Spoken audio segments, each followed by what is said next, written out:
Hello and welcome back to 20-somethings TV. My name is Lee and I'm joined by some amazing people here today. Some of my classmates. We've got Jenna, Chris, Natalie, Nate, and Michael. How are y'all doing this lovely Tuesday evening? Wonderful. Fantastic. Yeah, doing pretty good. I'm so happy to hear that. We've got some amazing things to talk about tonight. Some of them being COVID updates, safety, when's the world going to get back to normal, some trending and viral things, and then a little bit about daylight savings and what all that's about. Before we start anything, there's something that very special that happened over the weekend. Our lovely Michael had a birthday, and he also went viral the same week as his birthday. And I think that's something that deserves a little credit. So we're gonna drop a clip in here of Michael and the amazing TikTok that he's also posted that's gained so much traction in the past week. All right, someone in the science world needs to duet this and explain this to me. This is a normal light, right? I'm just walking through the house. Anytime this brushes up against anything, we are outside. This pot is on the ground. Why is the pot turning on the light? My car. Why is my car turning on the light? Oh, it gets better. You might think, oh, metal conducts electricity. Oh, no. This is not normal. Please, someone duet this. Hank Green, Bill Nye, please tell me what's going on. I'm losing my mind. For the record, it got 140,000 likes. And Hank Green stitched Bill Nye it. respond? And Bill that Nye is something did. so special. So we just wanted to say happy birthday, Michael, and thank you for your contribution to the show and all that you've done. Thank you so much. And look, I'll even give you a feature. My lighting today is provided by the lamp that's plugged into an Apple. Yes, let's go ahead and talk about some things on TikTok. Now that you're TikTok famous, I was just wondering, a question for you, Mr. Michael. Yes. So I know that now that you have some fame, you could speak on this. But how exactly does all that work? Like, did you want to be viral before you went viral? Did you want to have this fame? We want to know. All right. So once upon a time, about a year ago, Rhode Island was trending on TikTok, and I had made this TikTok that was just a bunch of pictures of the traffic signs in Rhode Island that had these like dumb sayings on them on the highway that probably certain people have seen. And I posted it, and it somehow got like over 40,000 likes, and I thought it was the most amazing thing ever because it was the stupidest thing ever, but people liked it. And then for the past year, I've been saying I want to go viral one more time. I can retire from TikTok. Ask any one of my friends. I have not stopped talking about it. The other night, I was in my room. My friend kicked the lamp out of the wall. The plug came out, and when I went to plug it back in, it lit up in my hand, just like so. I touched it, and it lit up. So I just put it on TikTok to see what would happen, and everyone loved it. And I got roasted by a science guy. Can I just say, I remember Rhode Island was going viral. That was like before COVID. Yeah, well, Nate, you were in class when it happened, remember? You probably saw it. I probably showed it to you. Because I remember going to 20-somethings, and I was like running around with my phone showing everyone I went viral. Oh, yeah. Now I remember, yeah. What? And then sorry. You go, Jenna. You go. In the summer, you went somewhat viral again with a Duncan-related video, if I remember correctly. That only got like 9,000 likes. Only. I expected a little more than that. I put some time and effort into a TikTok. And my advice for all the TikTok creators is you just do something in like the spur of the moment. You don't plan it. It's just whatever you think in that time. When you plan it too much, no one likes it. What do you think besides that like goes viral? I know there are different like sides of TikTok. There's like gay TikTok, straight TikTok, Draco TikTok, dance TikTok. Do you think that meeting a specific demographic like that works, or like what kind of posts do you find any of you are the ones that you see more on your FYP? I think TikTok needs to switch how it does its For You page, because literally I'll go on TikTok right now and it's literally just Marvel stuff one by one and I can't get off it. Like I like it to an extent, but it gets so annoying after a while. No, I agree. Recently, I've been on a big like health workout kick, and now literally every video on my For You page is about like healthy diet, working out. But then I'll get like the big viral videos. Like Michael's wasn't on my For You page, I guess, because I follow him. But like other ones like that are just like random things that go viral that have like millions or hundreds of thousand views. I see those. But the other day, my TikTok glitched, and I got like the default For You page. It was very weird. There's things in different languages, like things only had like 100 views and likes. I was very confused. And then I just like cleared the app and it all worked again. What about you, Natalie? What side of TikTok are you on if you use the app? I do not use the app, but okay. Reels has kind of took over. So I feel like I never really need to download it because I see the same stuff. Instagram adding Reels was definitely a choice, and I have yet to use the feature because I feel like I'm so dependent on the other app, TikTok itself. Do you find that your Reels are like generated towards you like TikTok does? Like Instagram is kind of doing the same thing? Yeah, certainly. I get kind of a lot of like sustainability things and things about the environment because those are the accounts that I follow, but I mean, I also get the random, just like things that are trending and certain audios and dances and stuff like that. Is the Reels thing on the center of Instagram? What do you mean on the center of The Instagram? bar on the bottom. It's like, yeah, the bottom. It's like the center. Yeah, I think so. I haven't checked it yet because I'm a creature of habit, so I don't go on new things. Ever The since only time I've ever clicked that is when I'm trying to make a new post and I forgot that they changed where it is. I hate it. It's terrible. Another thing that I think is awful and terrible and should cease to exist is daylight savings time, because I hate it being dark at 4 a.m. and then once it changes, I feel like my whole entire schedule has been thrown off. So I was just wondering if y'all think the same and how like daylight can kind of like affect our day-to-day routines and things like that. Well, I know it's starting to stay light out later, which is very helpful, especially if you're like me, you have nighttime classes. I had a class right before this at about 5 o'clock, and when it got dark before then at like 3:34, it was always very hard to motivate and stay awake because I was already, I don't know, I'm an old lady. I was already ready for bed. She's sitting in a rocking chair. She's really embracing old lady. Jeez. I can't wait until I'm just an old lady, apparently. But yeah, I like that it stays brighter later, and you can just kind of enjoy more of the day. What about you? I agree. I love when I'm like out with my friends or something, wherever I am, and I can walk in somewhere and it's light out and walk out and it's still light out when it's after like 4 p.m. It's just like, wow, we're living in a normal world again. I do understand why it's like kind of nice to have it bright out in the morning, but like that was made for farmers who had to get to work at 6 in the morning. We have headlights on our cars now. We don't need that. Plus, which of us college students are up at 6 a.m.? Is anybody, Michael, you're up because your job? I mean, partially, but also I just always wake up at 6 a.m. I could go to sleep at 3 in the morning or 7 at night, and my body just wakes up at 6, at like 6:30 every single day. It was the same way in high school. Like I never set an alarm. I just always wake up at the same time. I don't know why. It's not by Wake choice. up at 6 a.m. Like the later I sleep, the later I go to bed, the earlier I wake up. But usually it's like at 7:30, never at 6. See, there's nights when I want to sleep in, or like when I wake up in the morning, I want to stay in bed, but I'm just wide awake. And then if I wake up, I can just like fall back asleep again. I start doing things. I make lists in bed every morning for my day. I think I get kind of anxious in the mornings. I only ever wake up at 6 a.m. if I have a flight to catch or something. I never wake up early.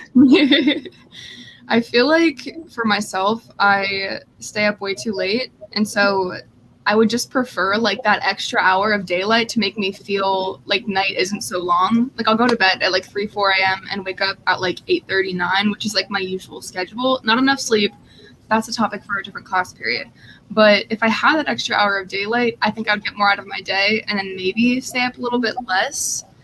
But yeah, with daylight savings brings around the topic of spring. And I was just wondering, It's been almost a year of this pandemic, and like especially for us college students, we were told that we wouldn't be coming back after spring break last year. So have y'all heard any of the updates for New York or Rhode Island's like plans to open things up? I know New York's doing some movie theaters and sporting events. I know that Rhode Island's slowly starting to open bars with some limitations. I was wondering if y'all had heard anything about that. Yeah, for me, I'm very excited because I am a New York sports fan, so I'm excited to be able to go to sporting events again. I saw that New York is also opening movie theaters, which is really awesome because I'm a very big movie guy and I love going to the movies. It's like a big thing that I've done growing up with my dad all my life, so it's gonna be nice to go back.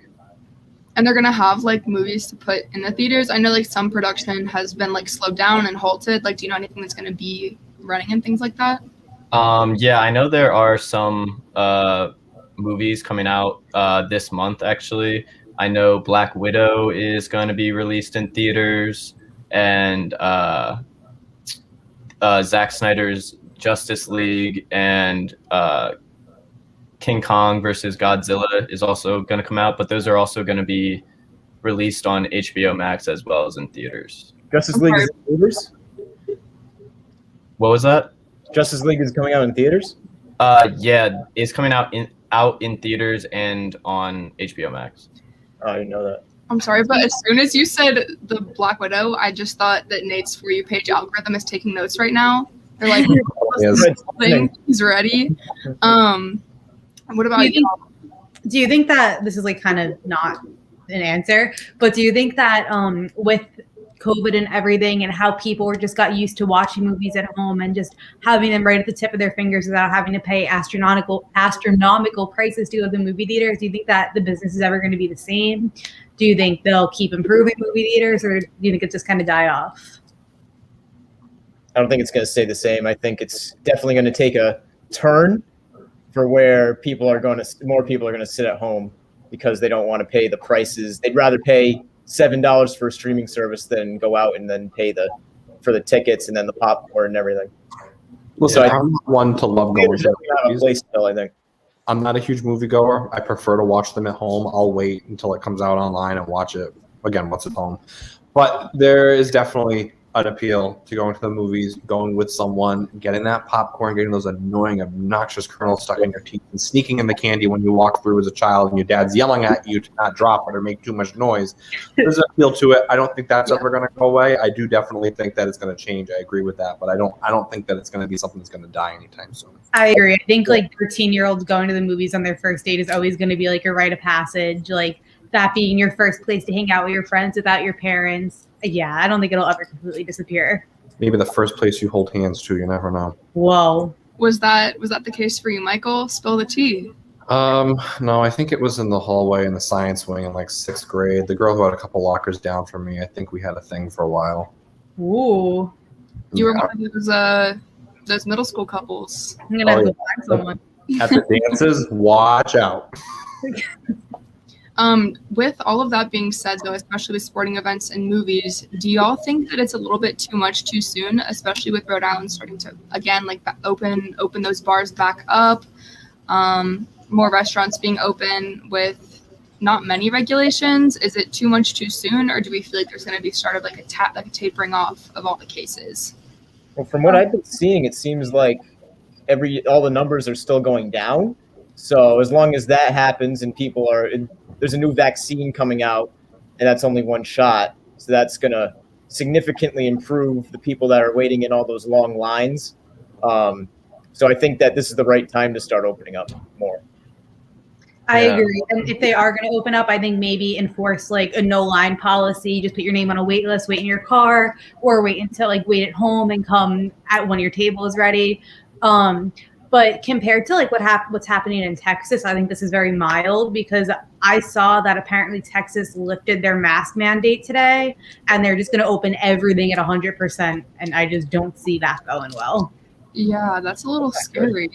Why would they lift the mask mandate? People are still going to do it anyway. Like, some Well, people- it's Texas. No one's gonna wear a mask. No. I think at this point, like, we've all been living in the world with COVID for almost a year now, and like everyone knows what they should and should not be doing. And I think like everyone kind of needs to just take it upon themselves. And if you or someone close to you is at risk, like, you need to take precautions for that. But if not, like, you should be able to kind of live your life the way you want. Like me right now at school, I'm not really going to be seeing my family or anyone, like my grandma or someone, anytime soon until I go home in May. So I'm not super concerned about it right now, but that's what I feel. Definitely. Has anyone heard, I know that we're from a few different states here, when our age group, I got mine, like we said, my vaccine through work, but like if the vaccine is going to be available to people our age, when? I haven't heard anything for New York except like about like our age group in general, but I know they're giving it to people with like comorbidities, like diabetes, obesity, apparently. They're just like letting whoever, basically, if you have kind of any medical condition, you can get it now, which is like really good. It's basically really widely available, but I don't know when they're going to say, okay, college students, here's your turn. I mean, hopefully it's early enough in the summer, because that summer you want to go outside and do a bunch of stuff. So Hot girl summer. I think that is all the time that we have for today. But before we go, we want to leave you with an amazing clip that we've dug up in the archives specifically for our birthday boy, Michael. Listen. I was wondering why when I clicked this StreamYard link to somehow I wasn't like signed into it like I was for the past month. Someone is behind this. That's all I'm going to say. We've been doing some planning behind the scenes. We did make like a separate group chat. It was a team effort. There is some shady stuff happening. Yeah, keep the birthday gremlin, I think. I'm going to keep plugging my lamps into apples and mind my business. So I think Keith's going to throw that up here. I just want to get y'all's reactions after, and then we'll head out. So Keith's going to throw it up. Look at it reach to your heart when you say, I want it that way. Tell me why ain't nothing but a heartache. Tell me why ain't nothing but a mistake. Tell me why I never wanna hear you say, I want it that way. I think we should try it next time. That was amazing.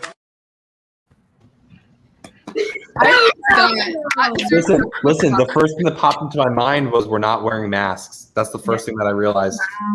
All I thought was like that would be so fun to actually be in a studio and interact with each other on something other than Zoom. Yeah. Having Matthew here, I feel like it's just a full circle moment. I think we've got 2 performers back to back in 2 weeks, and that is an accomplishment. Michael was a star piano player as a child. Yes, That could be a segment. Any words of wisdom from the birthday boy before we head out? All right. Listen, I think that it's just important that no matter what's going on in the world, obviously there's a lot going on. You need to make sure you focus on yourself every once in a while. If plugging a lamp into stop signs and apples and glasses of milk is what makes you happy, you should go for it and you should do it. Don't care about what other people think. You only live once, and live your life to the fullest and be the truest version of yourself that you can be. And that's how you're going to be successful in life. That's my advice. On that banger, we are going to wish you an amazing week. See you back here bright and early next Tuesday night, bright and early, 7 p.m. Once again, thank you so much for joining us, and we will see you all later.